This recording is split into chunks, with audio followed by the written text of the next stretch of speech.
Network Entertainment.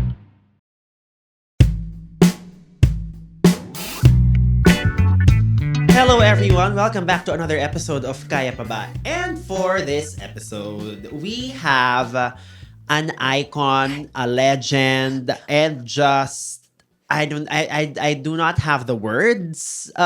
For the first time, I do not have the words. Please welcome to the show, Bianca Gonzalez. Grabe naman! Maraming salamat for having me. Kaya pa ba? Paano ba to? Correct. So actually, para po sa mga viewers natin, we just did an episode together. Yes. As in literally like mga 15 minutes ago. So we are fresh, we are warm. Yes! At nailabas natin sa episode kanina na pagod tayo in general. Kathleen Bernardo, is Diba? that true? Oo. Pagod tayo in general. Yes. So when you find yourself like in the middle of so many deadlines and so many commitments, like what is the self-talk that you do? Number one, yes, I want to affirm and validate na pagod na tayong lahat. I think na in my life stage now and at my age, mas na-handle ko na siya ng ano nga ba? I wouldn't say easily, but parang mas kinakaya ko na siya. One is, I have learned na napaka-importante nung pause, breathe, and you have to take things one thing at a time. Yeah. Meaning, nakaka-overwhelm minsan na pag Monday, like we're recording this on a Monday. Yeah. Oh my gosh, yung linggo ko, yung parang tinitingnan mo pala yung calendar mo, pagod ka na. Yeah. And instead of allowing myself to feel defeated over what I'm going to do on Friday, sinasabi ko sa sarili ko, okay, Monday parang, okay, isang paano ba ito recording done? Okay, guesting si Baos done. Okay, ngayon. Meaning, tackle what you can Yeah. right now Yeah. and slowly at the end of the day, you're like, whew, okay, done today. Pahinga, bukas ulit. Bukas ulit. Yeah. Pero yeah, it is quite intense being a freelancer because you also self-produce your Yes, podcast. I do. Diba? Ang paano ba to? Which started actually as a book and then naging YouTube parang video series siya bago na uso ulit ang mga podcast. So, I went to being a podcast. For a while, I was with then Globe Studios. And then when Globe Studios closed, bumalik sa self-produced. So, bakit ba natin to ginagawa sa sarili natin?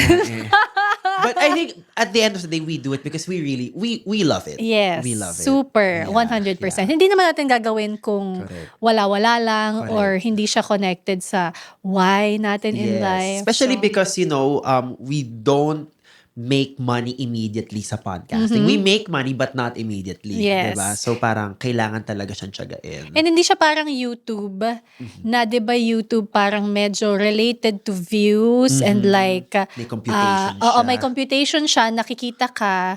Ito hindi Yes. ibang siya, ibang way nakikita ka. Correct. So we'll get into that later on. Sorry, inuna ko na yung pagod part kasi para sa mga taong pagod dyan, ayan na, kung napapagod kayo, Yes. okay lang kasi kung isang Bianca Gonzalez nga, tipong tinutungangaan yung calendar niya, di ba? So, it's okay, you're okay. Yeah. Okay, so of course, we know you to be kind of like the first lady of hosting, I guess. Grabe naman. I just coined that now. Diba? Parang feel ko like, ano bang pwedeng term? Diba? Like the first lady of hosting. You've hosted talk shows, game shows, reality TV shows. Why Speak is technically what ba? It's a forum. Youth debate show. It's a youth debate show. yes. Diba? So parang you've hosted a lot of things in 20 plus years. Tama ba? Yes, 21. 21 years, Grabe. diba? And you have really witnessed a lot of cultural shifts, diba? Absolutely. Like pre-Facebook to now, mid-AI, diba? I think Yes. ando na tayo. What has that taught you in terms of, I guess, the Filipinos' relationship with pop culture and just with celebrity culture in general? Oh gosh, ang daming nag-shift, Correct. sobra. So when I started in the industry, hindi ko alam kung maalala pa to ng iba. Naalala niyo yung K-Text? Yes! Oh my Text God! Sandara space Yes. on to 2366. Yes. Meron akong ganun dati. Text Bianca space on 2366. So, sa lahat ng mga mas bata, ano siya, basically, you text a number, which is 2366, and then makakakuha ka sa cellphone mo ng daily updates from your Correct. favorite stars. Correct, diba?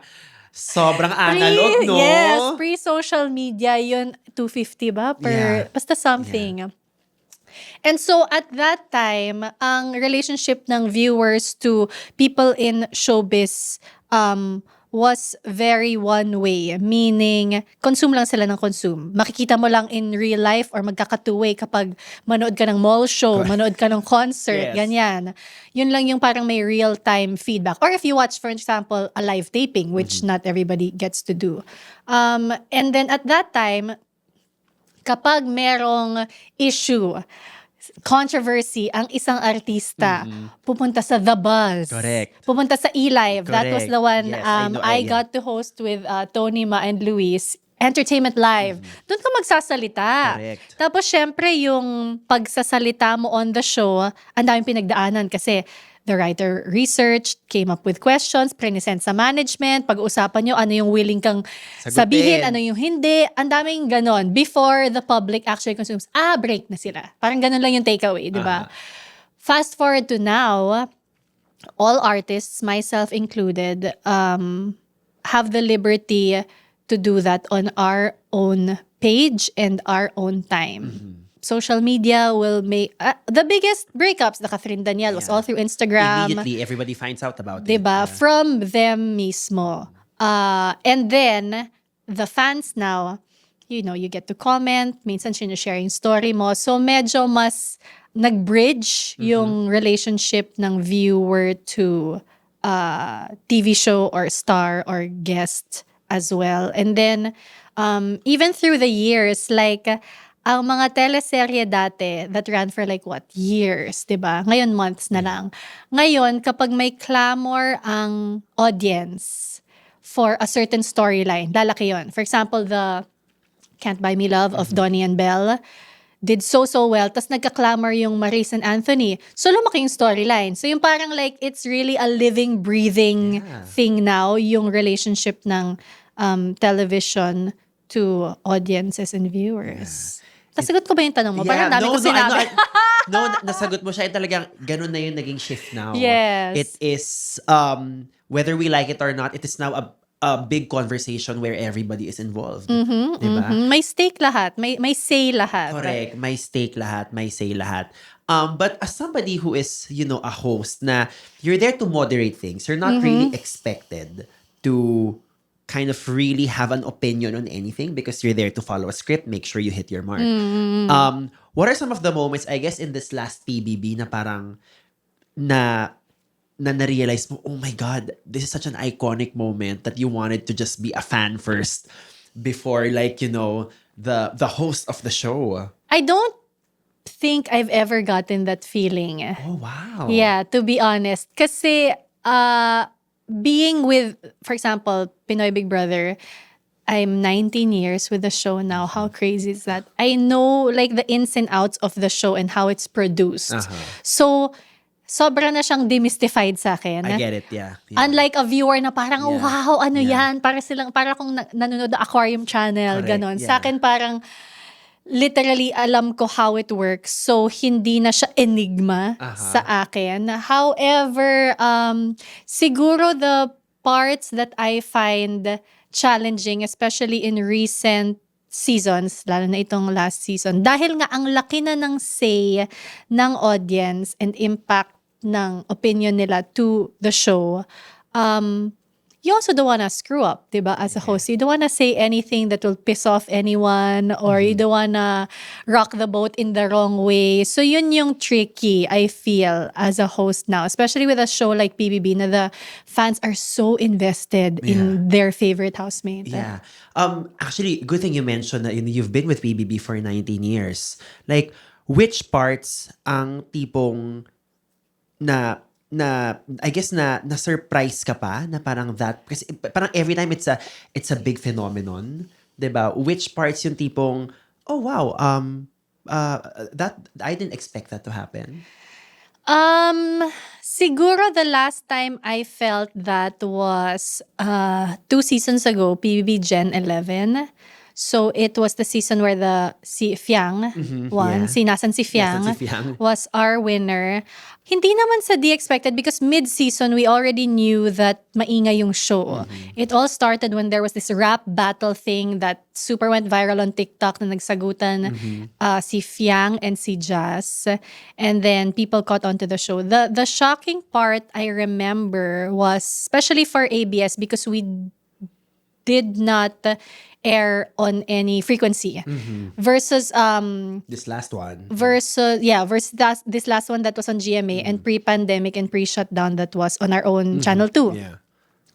Ang gauge namin ng ingay ng tao is concurrent viewers. Lagi mo yung naririnig, di ba? Yung mga batang Quiapo. Chuchu all-time high concurrent viewers. And I remember that every time we'd have a live show, the viewership was already at like 600,000 people watching at the same time. Those are the numbers of Batang Correct, Quiapo, which is like Coco Martin is Wow. king. And then when we opened the show for the big night in Gen 11, first body pa lang, which is like the first chunk of the show that you see, parang nasa 1.2 million na. And we were like, what's going on? Imagine, ang ibig sabihin nun, 1.2 million people, or at least devices, tuned in to YouTube at that same time. So probably one phone, isang buong pamilya na Correct. yon or whatever. Correct. And then by the end of the show, it was like, the peak was like 2.2 million. So that was something that shocked me in a good way, is because grabe, despite everything na pinagdaanan ng ABS, despite PBB being there for so long, naisipin mo people are like, whatevs. People still showed up. People were still interested. Yeah. Siguro ang huling PBB question ko na lang, kasi masyado lang tayo na PBB.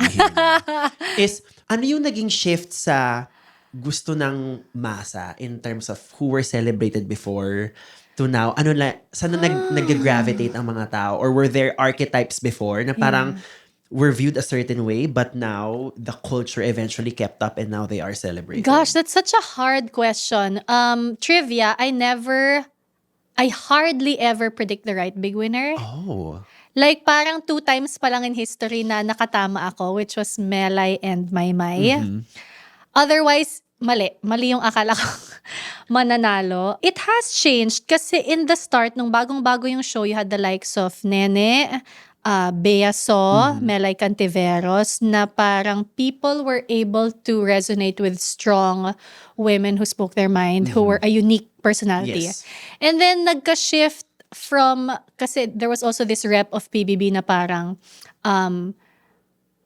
or talent shows in general na charity show, kung sino yung nangangailangan, siya ang mananalo. And then season 4, we had Slater Young, who is a rich Cebuano businessman. Nanalo siya. Iba-iba Pero siya talaga. ang And then through the years, ang nanalo minsan yung artistahin, minsan yung underdog, minsan yung maingay. So I don't really know if there's a formula, but what I do know na malaking effect ng viewers now is, dati kasi, when you watch, you only see what is shown to you on TV or on the 24/7 channel. Ngayon, people have their own edits on TikTok. So they can literally make a whole show na bida yung favorite nila. Correct. And that plays a huge role. Kasi, Definitely. nakikita mo ilang reposts or ilang ito yung maingay, ito yung gusto ng tao, or ito yung ayaw ng tao. So, I guess, what I'm saying is, ang laking part nung, kumbaga, marketing ng fans ng sarili nilang favorite with how that particular housemate will fare. Got it. And 19 years sa PBB and then plus years with like everything na yung pa-throwback mo kanina. With that, what do you think, when did it click to you na, wait, I think I'm really good at this. I have my own thing and I am confident with what I have to offer? That's so hard. I think late na. Like parang 10 years na ako in the industry when I realized that. Yes, very late. Kasi my story is I wanted to be behind the scenes. I wanted to work as a director and writer for film. Yun talaga yung dream ko. at that time, God had other plans. So, naging on-cam talent ako. And at the first few years, akala ko, gandang racket to. Iipon ako. Model ako. I'll save money, ganyan. Until the 3 years became 6 years. The 6 years became 8 years. And then 10 years in na. And then I'm like, parang this is my career na. Parang kailangan ko na i-let go yung iba kong mga gusto gawin in life. The knowing what I was good at, para siyang, ang tagal ko na-realize because when I was starting, hindi ko nga alam kung bakit pero sobra akong na-judge, hindi lang ng viewers, but even internally, like management as well. Masyadong AB yan si Bianca, masyadong elitista, hindi yan pang masa. Which I don't know where it came from. Hindi ko alam kung dahil Why Speak yung una kong show na medyo intellectual, ganyan. Or dahil ba nag-graduate tayo sa ating alma mater, which parang hindi din naman. Matatas naman ako mag-Tagalog. Wala naman akong shuang-shuang. Hindi naman ako luxury, whatever. Like, inisip ko, bakit sa tingin nila hindi ako pangmasa, ganyan. So, it was something that I also had to grapple with myself. Especially at the time, early 20s ako. Parang, will I be me? Or will I like conform to what they're saying? Will I fight it? Will I, like, ang hirap nun i-navigate. So, in the jobs that I would get, yun nga, kunyari, different talk shows or a reality show, a showbiz entertainment show, I was also trying to find my voice through it all. Like, parang ano may identity ko? Kasi at that time, it was either Boy Abunda, Chris Aquino, who are larger-than-life personalities. At pag nene ka, parang, sino ako kumpara sa kanila? Diba? So that's why it took a while. And I guess it took that decade milestone to be like, I guess nandito pa rin ako kasi may ibibigay naman ako, may ibubuga naman ako. That is very interesting. Especially with when you come from the ABS-CBN machinery, wherein they have research, they will tell you na parang, okay, this is probably how you read, we probably need to lean into this. But I would say that I think you have always had such a singular and original voice that I don't feel like you ever really changed. And I think that is an amazing thing. I think you've always had a clear voice to us, the viewers. Wow. Thank you for saying that. It feels validating for you to say that. You know, I have a story for you. Nung I became a housemate kasi before I became a host. And then I specifically remember a conversation I had with Boy Abunda, who's my manager from then my till former now. boss, by the way. I love it. Nagda-drive ako pa uwi. And then we were talking about work or something. And then, because galing akong PBB at that time, syempre may offer. They want to do this teleserye or this, yung mga episodic, yung mga Your Song, yung mga ganyang yung mga pakit-pakit na role. I don't act, I don't sing, I don't dance. I'm not interested in anything other than hosting. And clear yun sa akin, even back then when I was 22. So, ang sabi lang ni Tito Boy was sa akin was, okay, I understand that you don't wanna try acting. Pero I want you to know na if you do pursue hosting, konti lang opportunities kung ito lang ang gusto mong gawin. Meaning, if you try to act, sing, or dance, then mas maraming shows na pwede kang kunin. Pero kung ito lang, get ready na it's gonna be hard. Few and far between lang. And I remember, I even parked the car nga on the side kasi nga parang major life talk na di ba? Parang baka ma-distract ako. Sabi ko, yes, Tito Boy, this is really only what I want to try to do, hosting.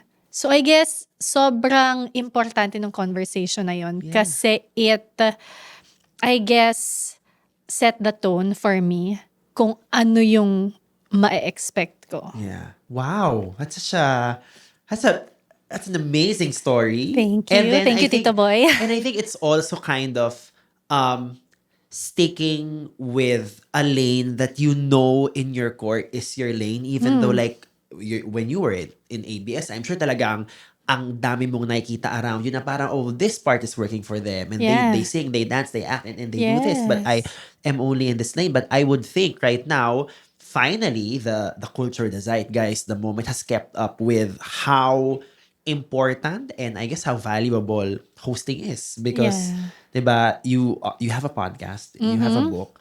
So, buti rin nag-keep up yung mga tao, diba? I think also, siguro it took a lot of hard-headedness then on my Yeah. part to not give in. Parang I think I was only, around yung 10-year mark in the industry, tumigil na sila magtanong, hindi mo magta-try mag-artista? Tumigil na sila. Gets na nila. Gets na nila. Oo, but although in the industry now kasi it's even tougher because mas konti na ang shows that require a host because to my point earlier about hindi na naglalantad ng mga artista sa talk show, Yeah. it's on their own platform. Sobrang konti ng shows that require a host. And a lot of our superstars also host the shows, meaning nabibigyan din sila ng opportunity to host other shows. So parang mas kumonti palalo yung mga Yeah. opportunities to those who only want to be a host. So I guess dun pumasok yung, that's why I wanted to do other things. Parang, okay, sure ako sa sarili ko, ayoko mag-artista, ayoko kumanta, ayoko sumayaw, pero gusto ko mag-grow. I Yeah. want to learn. What Yeah. else can I do? So that's why, I think this was around 2010-ish. That's when I explored other things, pero within my same lane. So, naging columnist ako for Philippine Star and then I became editor of a young women's magazine noon, yung Meg. And then eventually, it led to me wanting to write the book, Yeah. etc. Meaning, meron palang ways na pwede kang mag-expand and grow pero nasa mga gusto mo gawin pa rin. Yeah. And another important note is that one, it's not ABS. I really had to find those opportunities on my own, seek them out, magpakapal mo ka na makipag-meeting sa kung sino man to make it happen. Yeah. But it sounds like this happened during the time na parang na-realize mo na yung confidence and yung Yes. certainty na, okay, this is me. And then everything else opened up. Yes. So I guess if you are able to pinpoint, because you are super Bianca after Wow. all, what do you think is your superpower Oh my gosh. with that, when everything opened up and when you finally realized na, okay, but this is the lane and I will be unstoppable here? Grabe yung unstoppable. Yeah, Ano ako, I think mula noon hanggang ngayon, I am super always willing to learn. I want to learn. I want to learn. In the nerdy sense, as in school, nerd ako until now na nasa work ako na parang, we talked about it earlier when we recorded na with this new generation, there's so much that I'm learning from them with how they do things. So maybe that could be one of the things that has contributed sa longevity sa career. You have to be willing to learn Yeah. and grow talaga. Great. And then you mentioned the book, diba? In 2014, right? So tell us about giving birth to that book. Kasi it's one thing to write it, but to talk to like a publisher, market it, and promote it. Yeah. Like, talagang napasaba ka ba dun agad-agad as a producer? Oh back my in the day? gosh. So 2014, I was already editor of Meg for maybe, mga 4 years na. And I remember, as a writer, dream ng most writers to want to write a book. published, yeah. To be a published author. Hindi naman ako yung type na magkakwento about my life. Wala naman akong autobiography dreams. Hindi din ako novelist na magaling mag-isip ng mga non-fiction worlds. So I said, what can I write? And I went back. So I used to be a blogger. Wow! So sa Remember lahat ng that, mga dating guys? nasa Correct. Blogspot, mga Zanga. Oh my God, sobrang luma na nito mga to. In today's connected world, the future of marketing is personal. DMAP's DigiCon 2025, The Age of I, The Power of Personalization, is the Philippines' biggest digital marketing event, now on its 10th year. Happening October 16th to 17th at the Marriott Hotel Manila, discover how AI, data, and emerging technologies are transforming the way brands connect, engage, and grow. Explore 5 powerful tracks. Impact for brand building with tech and creativity. Innovation for AI and emerging technologies. Immersive for digital commerce and retail. Intelligence for data and analytics. Interactive for business transformation for the digital world. Tickets are selling out fast. Register today at digicon.com.ph. DMAP's DigiCon 2025, The Age of I. Personalization at scale. Powered by tech. For more information and tickets, visit digicon.com.ph. I would write dati kasi ang blog is parang online diary lang. Yeah. It's not like now na monetized, Correct. whatever. I would just write daily entries of opinions, etc. And then a lot of the comments I noticed were asking for advice. A lot of the comments would say parang, oh, you're my life peg, mga ganyang chuchu. So, putting all those comments together, na it made me realize, what do people go to me for ba? And at that time, so that was like over a decade ago, it was, I guess, advice, life advice, career advice, love advice pa minsan. So I'm like, maybe that's what I should write kasi that's what they're asking me naman eh. And so at that time, I remember I took a super short journey course in London. Binisita yung sister ko, tapos sabi ko, kailangan worthwhile yung punta ko dito. So mag-enroll ako sa short course. Ganyan ako, ang drama ko. And then, in that class, one thing that the professor said stuck to me, sabi niya, what do they want and what do I have? What do they need and what can I give? Parang ganon. That's, in terms of journalism pero I was like, ayan na yun, di ba? Yeah. What does the world need and what do I have to give? So, yun yung naging, maybe this is what I can write about. And then iniisip ko, what is something, I was very particular that I wanted the title to be Tagalog, short, and something that people normally say. And I kept thinking, like, when we can't figure something out, what do we say? Paano ba to? Pwede nga yun. So I remember writing it. So trivia, the cover of the book and the logo of the podcast, that's my handwriting. I wrote it. Paano ba to? Gumawa ako ng PowerPoint. Wala pang Canva noon. PowerPoint. Sobrang kadiring PowerPoint with an ugly font, pero hindi naman Comic Sans. Yeah. Don't worry. Not the default Yes. font. And then I put the chapters. So at that time, iniisip ko as a 31-year-old, I was writing it for a teen and a 20-year-old going through life. Kasi the whole title is Paano ba to? How to Survive Growing Up. So the chapters were family, friends, career, money. There was self, failures, purpose, etc. And then ang bilis, parang na-download talaga siya from my brain. I knew exactly what it was. I called my then publisher sa magazine, si Sari Yap. Sumalangit nawa, Miss Sari. And then Suki Salvador, who was also our boss then. Sabi ko, I have something to pitch. Kasi at that time, One Mega Group was producing coffee table books. So yung mga maganda nilang image ginagawang coffee table book. I'm like, it's time for you to publish a paperback, sabi ko. Confident. Delulu. I love You really need it. delulu in life talaga, I swear. And again, this is with my super chaka PowerPoint presentation. I just presented. This is how I foresee the book. 250 pages, 8 chapters. I will write. I will crowdsource questions, give advice. I will have guest celebrities who will also give advice, yung nababagay sa bawat chapter. And then they greenlit it right away. And then I spent maybe 6 months doing the research, 3 months doing the writing. I was on top of the layout of every page kasi I got si Pete Rich. He's an illustrator. Sabi ko, ayoko nung basta illustrator lang. Gusto ko magdoodle. My idea for the book was like a journal, like you doodle on it. So, for example, the line, let's say, you feel like nilalamon ka na, and then the doodle would be someone like falling off a cliff. Parang ganyan. So, very talaga intentional bawat page.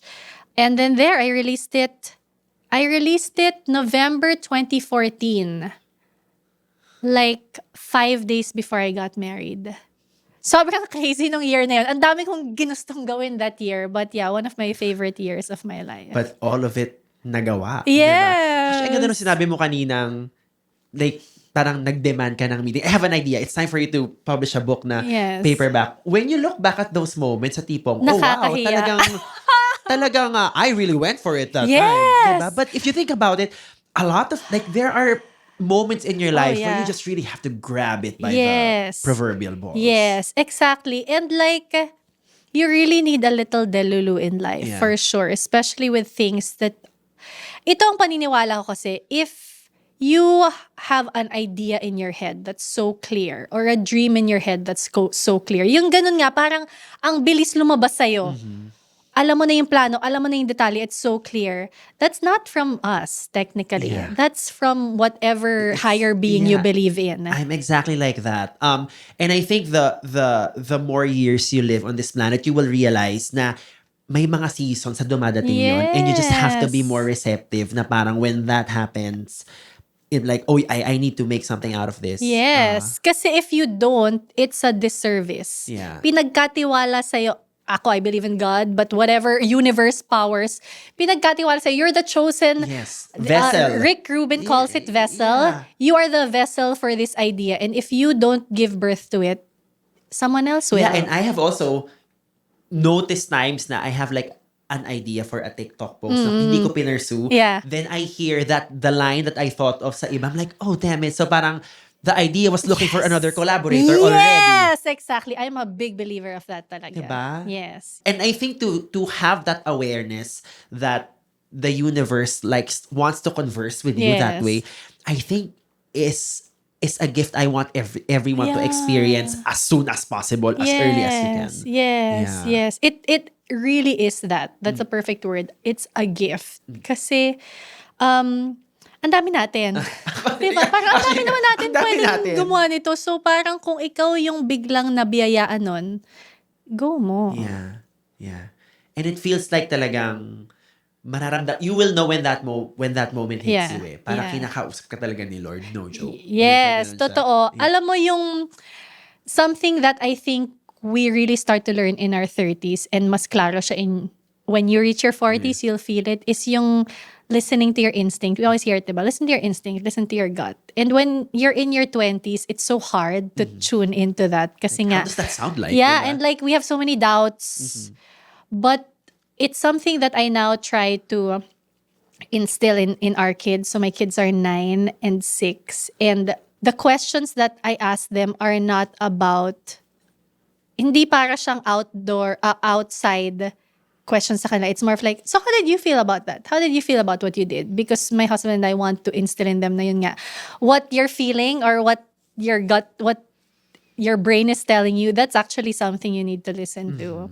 So hopefully gumana. I'll see you in mga 20 years. Balikan kita kung gumana sa kanila. And of course, we have to talk about motherhood, di ba? As a single mom of none, how has motherhood kind of informed the different roles that you now play? Like as a host, as a producer, as a podcaster, are you able to name the shifts that have happened ever since you That's became so mother? That's so difficult. I think the biggest shifts were, one is that I literally have 2 more reasons to live and fight.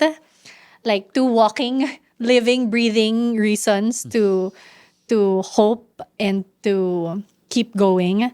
The second is that I think when I became a mom, I felt more deeply everything. So I already feel I'm borderline empath dati.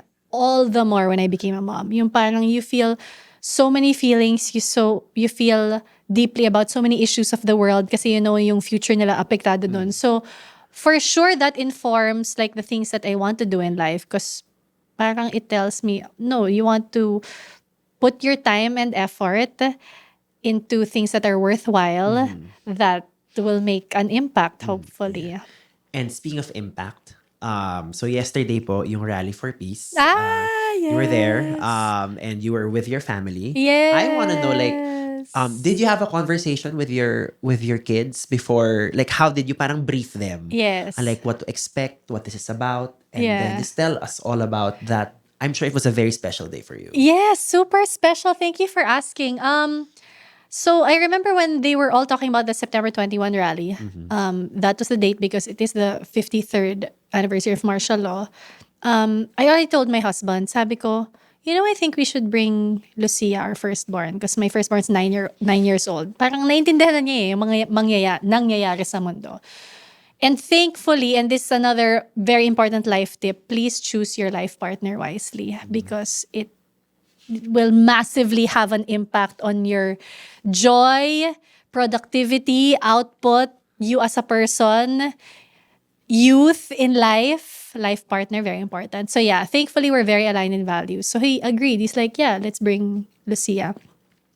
So I tried to explain it to her that there's something happening, there's a rally, and daddy and mommy would really love for you to go. I tried to explain to her why.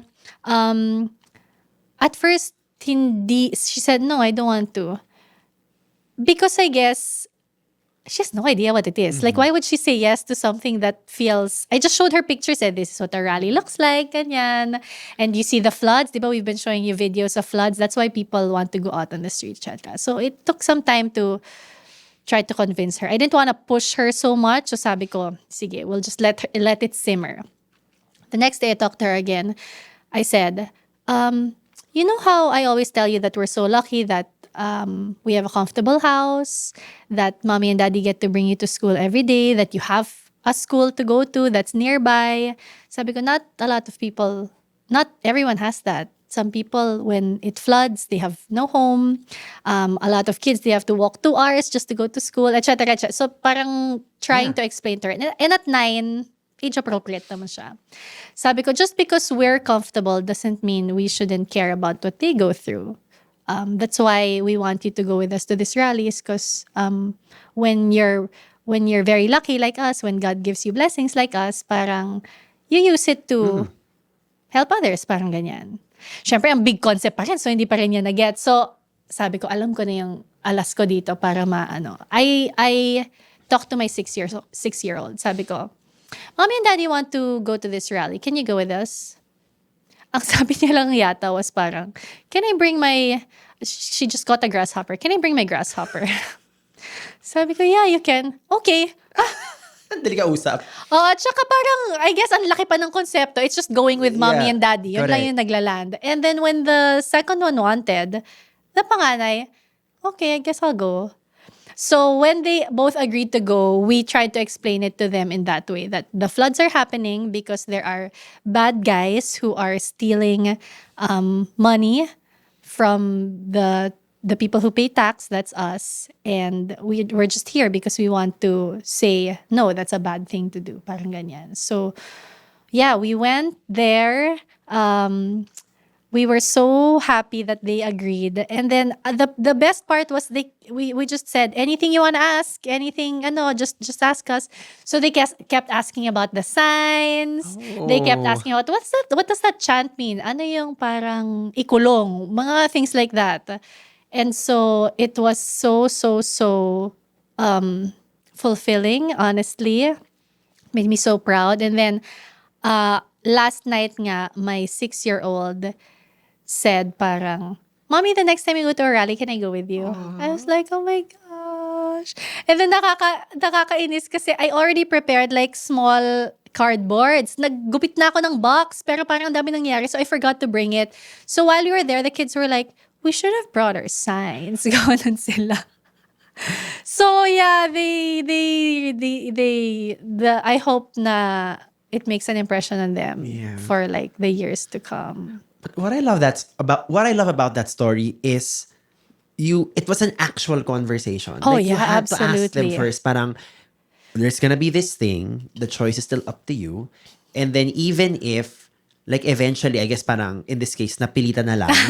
Diba? But in that moment, during the rally, you were still having conversations with them. Oh yeah, I want them to understand exactly why they're there. That's so important to us. And I think you still made it a safe space for them. Even though, I mean, if you think about it, kung bata na yun, parang you can always just play the parent who always knows better. Na parang, no, we're gonna go this way. I think it's so evolved of you. So thank you. Wonderful. I mean, I'm so happy that yun nga, my husband and I are so aligned in it. Sabi ko nga, because I went to work today and na-cancel yung classes today. Sabi ko, maghanda ka kasi lahat ng mga questions sa'yo. So just be prepared to explain to them everything they ask. But yeah, we try as much as possible na, I mean, we want them to be aware of things happening in the world, and yeah, what better way than this? I love that. So that whole making a safe space for people is something you also mention when you do your interviews, right? You want to make sure that they are in a safe space. How do you do this? Does this start sa prep, sa pag-message mo sa kanila sa IG so that they feel like it's a very inviting energy? Yeah. How do you customize this particular safe space for your guests? Oh, shucks. I'm not really sure. Ikaw na naging guest ko, baka mas ikaw makasagot nun. But I think it started with my process, so I used to host a show called Cinema News on Cinema One. Yes. So showbiz chismis show, and then I would be assigned guests for it. Backtrack kasi to many years ago, after I became a housemate, because my stay was like quite controversial because of relationship, I got too close for comfort with another housemate, etc. I know what it feels like to be on the receiving end of questions that you feel are, sobra naman to. Yung parang, really ba? Tatanungin mo sa akin yan? And ever since then, I said, I don't ever want a guest of mine to feel that way. And so every time there would be an issue, I would be more, I guess, compassionate in the way that I would ask the question, to the point that sometimes I would reword the question written by the writer to how I see fit. Kasi it'll vary din eh. Kasi kung nasa mood naman yung guest ko and kaya, then Why I can not? ask. Yeah. But when you see they're vulnerable, you don't kick them while they're down, Yeah. diba? You like hold space for them, ganyan. Or even questions like, every time may bagong kasal na artista, in the list of questions would be, so kailan na kayo magkakaanak? And there was a time that I really shifted and I said, I will change this question. The question should be, do you plan to have kids? Because you cannot assume That they will want to kids. have And dahil lang babae, siya yung matatanong kasi siya yung nagdadala ng anak, etc., etc. So things like that na parang I try to, even if it's a showbiz talk show, there is a way to do it with care. respect. Yeah. With care. Kasi tao lang din naman siya. Nagkataon lang na artista siya. Yeah. So talagang that's you being an empath, right? Maybe. But with that being said, how do you kind of negotiate or manage the fact that while you need to make your guests feel safe, hard questions Yeah. still need to be asked? Yes, How do you correct. navigate those parts? We still do ask it, lalo na pag it's I guess, a network show or a TV show. And in that case kasi, it's not just me. Parang there's a bunch of writers, even the producer, who will sit down the guest and say, we're gonna have to ask this. So in that case, parang it takes a village, literally, to ask. Pero bihira na din naman yun ngayon. Because nga, like I said, going back to the first thing we talked about, nagsa-statement na naman sila on its own. So, on their own. So, by the time ma-interview ko sila, it's more fleshing out Got it. the pasabog that they already dropped. Correct. Parang ganon. Got Yeah. it. So asking the right questions pa rin. And I guess you have to intuitively feel it rin eh. No? Yes. Na parang, do I phrase this question this way? Yeah, and I think the part of the safe space, and I'd like to think na ito ay malaking parte nun, is really learning how to listen to the guest, which is equally important. Hindi lang yung tanong ng tanong, or alam mong may konting drain up na yung guest, pupunta ka lang sa second question kasi yun yung nakalagay sa listahan. Di ba, you're gonna latch on, parang you're trying to tell me something more. Yes. Parang ganon. Yeah. So, yeah, you help steer the conversation with the guest. Depende sa kung ano yung nararamdaman mong gusto Yeah. niyang ibigay. Yeah. And yung give and take ng energy na yan, I think, when you are hosting, when you're interviewing someone, to me, something about it sometimes feels very divine. Because sometimes I feel like in listening to this guest, the universe is probably trying to deliver a certain message to me. Yes. In you hosting your podcast, and so yung podcast na lang ang puntahan natin, in you hosting your podcast, like how has it kind of steered you towards a new direction moving forward now? I don't know about new direction. I guess sige lang, but where does your curiosity kind of push you a bit with these amazing interviews you have on the pod? oh shucks. I think the beauty about the concept of paano ba to, and again, thank you God for landing the concept on me, is that we'll never run out of questions about life. Like whatever life stage you're in, meron at meron tayong finifigure out. So in that case pa lang, in that sense pa lang, hindi ako maubusan ng topic. And even if like, I've done a topic before, if it's a different guest, it's a totally different experience. Or like, if it's a new generation, it's a totally different milieu in which that problem is happening. Yeah. So, I super agree with you when you say that you have to follow your curiosity, because that's the only reason, honestly, that Paano Ba To is still alive until now, is because it's only when you'll stop being curious that you'll stop asking questions. Yeah. So with that, I guess ang aking huling question ay, what are the questions na parang you feel right now are too crazy to ask for the podcast? What are the topics na parang feeling mo, parang hindi pa siya swak sa brand, but I really want to do a topic on zebras. I don't know, no, because diba, like Yeah. yung actual Curious Bianca without the Yeah. producer hat, the host hat, Yeah. like ano yung nasa ng mga tanong right now and saan ang mga good vibes papunta. Oh my gosh, there are so many dream mini-series that I have for Paano Ba To, honestly. As in, this is what I say nga, my problem now is that I have so many ideas and so many things that I want to do, but how can I find the time? And again, going back to the first thing we said, pagod na tayo. Paano pa? Kaya pa ba? Yeah. I do want to do a mini-series called Golden. Meaning, I interview everyone 60 and up about amazing life wisdom. Sobra kong gusto. Yeah. Dream ko yun talaga. Mini-series. So, kasi ang daming download na Correct. wisdom from those Yes. in their 60s and up. Yeah. Another series that I want to do, especially with everything happening now, is parang medyo a nod to Why Speak. So medyo a youth social issues type series. Sobra ko talagang gusto. I don't know how yet. At one point nga, I wanted to make it a campus tour, ganyan. Parang who has time? Like, how do I do this? Kakayanin yan. If anyone watching wants to partner with that, a Marami campus ditong tour. taga-advertising, taga-publishing. Alam nyo na. Yeah, like, diba, parang it's so important to hear their take on everything happening. Yeah. And more importantly, it's so important to encourage them to have a take Yes. in the first place, Yes. diba? To care. Yeah. So yeah, those are just a few things of the many things that I want to do. Yeah, ako rin Paano ba kasi to? parang while we know we have an audience to cater to, of course, it's also our responsibility to kind of like introduce new things to them, right? Yes, Like, I agree. I wanna invite more healers sa podcast. I love I've already that. had a Theta healer. I want to have like a Reiki practitioner, somebody who does transcendental meditation and then Yes. traditional talk therapy. Yes. Para lang we get to see kind of like what are the universal concepts na parang just Yes. as human beings, lessons we get to take with I us. super love that. And I love that you said that kasi I remember reading this before. Apologies as I forget who said it. But parang, ang sabi niya, sometimes the viewer, listener, doesn't even know what they need yet till you give it to them. Correct. I believe it was Margaret Zhang. So parang sabi niya, you have to keep giving them things that you are genuinely interested Correct. in because sometimes they don't even know na, gusto ko pala to until you Correct. share it May with them. nakita rin akong parang quote or whatever nung like before the Industrial Revolution. Parang if you would ask people how to move faster, they will just say more horses. But then, the Yeah. car was invented. So Yeah. parang the curiosity, I think, is Yes. like the thing we kind of need to make our North Star. Oh, yes. I agree. Yeah. Super.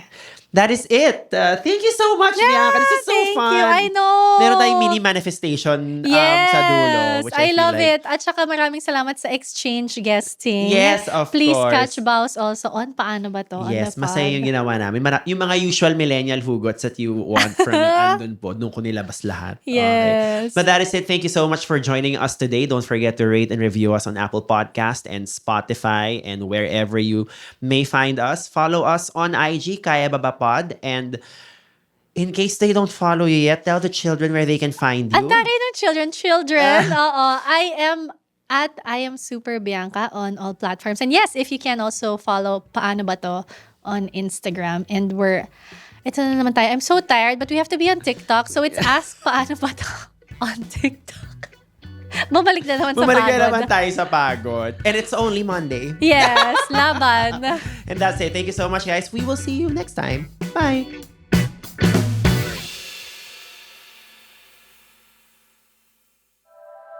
The opinions of podcast creators, hosts, and guests are not necessarily reflective of the official stance of the Pod Network Entertainment, its hosts, or other network programs. The content created by the people behind the podcast is personal and not meant to harm any religion, ethnicity, group, organization, company, or individual.